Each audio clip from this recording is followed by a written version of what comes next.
meu nome é Melissa Laranja, se meu peito aparecer durante o vídeo, sinto muito, eu não tenho controle sobre eles.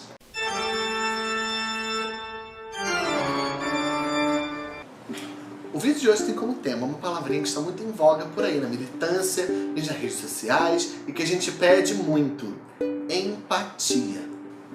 E o que seria empatia? Empatia é a capacidade de se colocar no lugar do outro. Parece simples, mas não é simples, porque demanda de muitas habilidades, né? Demanda de habilidades emocionais, porque você precisa emular os sentimentos daquela pessoa em determinada situação.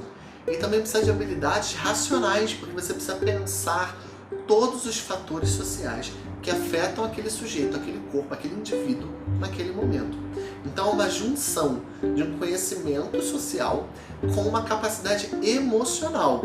Não é, portanto, uma coisa simples. Não é só o que eu faria no lugar dele, porque não tem a ver com você, tem a ver apenas com ele. Não é o que você faria no lugar dele, é o que ele está fazendo baseado no que ele sente, entendeu? Não é só eu no seu lugar faria diferente, é como eu me sentiria no seu lugar, ok?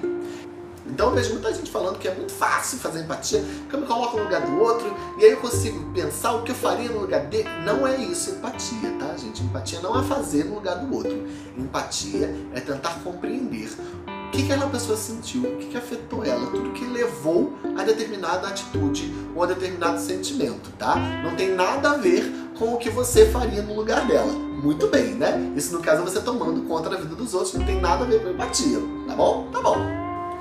E aí a gente pede sempre mais empatia, por favor. E isso é uma frase muito boa, porque a gente realmente tem que pedir mais empatia, né? Empatia é muito importante para que a gente entenda processos de opressão dos dois lados, né? Como se sente o oprimido e o que leva o opressor a ser dessa forma. Porque se a gente for naturalizar todas as relações de opressão, a gente não tem militância, né? É só extermínio das pessoas. Porque se as pessoas brancas sempre serão racistas, não tem o que fazer, eu não tenho uma militância, né? Eu tenho uma guerra. E eu acho que a gente tem que ter primeiro uma militância, depois uma guerra. Deixa eu contar uma coisa pra vocês. Eu participei de um curso de extensão para professores da rede pública, né? Então eu fui lá dar aulas, mini-cursos, para esses professores por um bom tempo. E desde o primeiro dia de aula até o último, o nosso maior exercício era observar a sociedade e pensar cada uma das estruturas que estavam na escola ou fora dela, como se manifestavam, certo? O que fazia com que nós dividíssemos as crianças entre meninos e meninas na hora do recreio ou em fileiras, certo? O que a gente reproduzia de machismo, sexismo, racismo e homofobia nas nossas falas na escola, mas também em casa, no bar e etc. E isso foi todo o curso. Eu também costumo repetir isso em todas as palestras que eu dou, quando as pessoas me chamam para dar palestras. Nosso olhar tem que ser treinado para que a gente desconstrua as instituições como elas são, né? As coisas dadas como certas e naturais, na verdade não são certas e naturais. Da mesma forma que eu falo isso para todo mundo, a gente também tem que falar sobre empatia. A empatia é um exercício contínuo. Não dá para acabar, chegar num ponto de super empático, isso não existe. A gente o tempo todo vai ter que se colocar no espaço de uma outra pessoa que a gente não ocupa e tentar entender como ela se sente, certo? E isto de fato é muito, muito importante. E qual é o problema desse vídeo? O problema desse vídeo é que a gente fica pedindo empatia, mas a gente não exercita a nossa própria empatia. Vamos dar um exemplo. A atriz Grazi Massafera, no final do ano passado, fez a seguinte declaração, abre aspas: "O Brasil é muito preconceituoso. Eu mesma já sofri muito preconceito por ser bonita, porque as pessoas assumem que eu não sou inteligente." Fecha aspas. O que aconteceu a seguir? As redes sociais, Facebook, Twitter, caíram em cima dela, dizendo que ela estava fazendo reclamações de mulher branca, privilegiada, hétero, rica, que ela estava fazendo mimimi, que absurdo, como ela sofre, não sei o que, não sei o que, não sei o que. Parou. Se você pede mais empatia para todo mundo, vamos exercitar a sua própria empatia. Vamos analisar a fala da Grazi Massafera, tá bom? Tá bom. O que ela disse? O Brasil é muito preconceituoso. Alguma mentira? Alguém discorda disso? Produção? Não? Todo mundo concorda que o Brasil é muito preconceituoso? Muito bem. Eu mesma, mulher, branca, rica, bonita, né? De classe média, bem casada, famosa, já sofri preconceito por ser bonita. As pessoas assumem que eu não sou inteligente. O que que nós estamos falando aqui? Estamos falando de misoginia, que assume que se uma mulher é bonita, ela não precisa ser inteligente porque os caminhos vão se abrir quando ela abrir as pernas. O que nós estamos falando aqui é do estereótipo da loura burra. O que nós estamos falando aqui é de uma opressão real. Ela não fez nenhuma mentira, ela não falou nenhum absurdo, ela falou da própria experiência dela. Ela não disse que ela sofre mais que as pessoas que sentem fome. Ela não disse que ela é muito sofrida, que ela não dorme à noite por causa disso. Ela relatou um caso de opressão.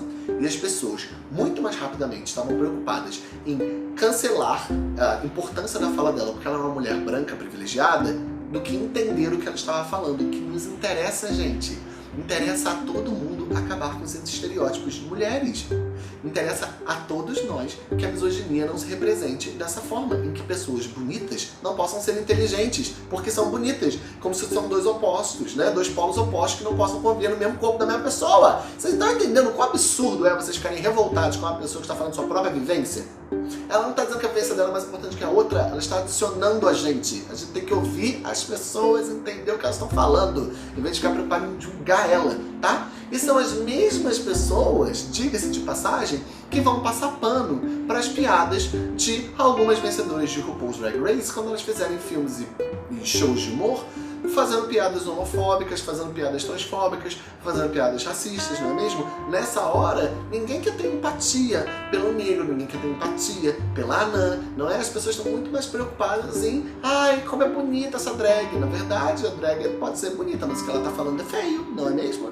Então, na hora de você pedir empatia para as outras pessoas, você tem que pedir empatia para você mesma, não é mesmo, amor? Você tem que parar e pensar, como eu me sentiria se eu fosse uma pessoa estuprada e escutasse essa piada de estupro, tá bom? Entendeu? É muito mais fácil quando a gente olha pra dentro de nós mesmos, em vez de ficar dizendo o que as outras pessoas têm que fazer da vida delas em relação à empatia, não é? Se nós mesmas não conseguimos nos colocar, né, nesse espaço da empatia, a gente não pode ficar pedindo pros outros, tá? Que a revolução começa dentro da gente, depois a gente vai externar. Tudo bem? Seja você mesmo a mudança que você quer no mundo, aquela papagaiada toda, mas principalmente não passe vergonha na internet, que é o primeiro ponto para ser uma pessoa feliz, tá bom? Porque então eu vou ficar empaticamente me sentindo vergonha alheia por causa de você passando vergonha falando esse tipo de atrocidade no Facebook. Eu vou ter que ser o quê? Obrigada a bloquear você, tá bom? Então a gente tá conversado, tá bom? Você vai pedir empatia, você vai exercitar a empatia, certo? Certo. Coloque-se então no meu lugar e pense, estou fazendo esse vídeo, botei essa maquiagem na cara, tá um calor do cacete aqui, de casaco. Você quer o que no meu lugar? Que você se inscreva neste canal, curte e compartilhe esse vídeo. Muito bem, né? É o mínimo que você pode fazer por mim. Muito obrigado, era só isso que eu tinha para dizer e até a próxima.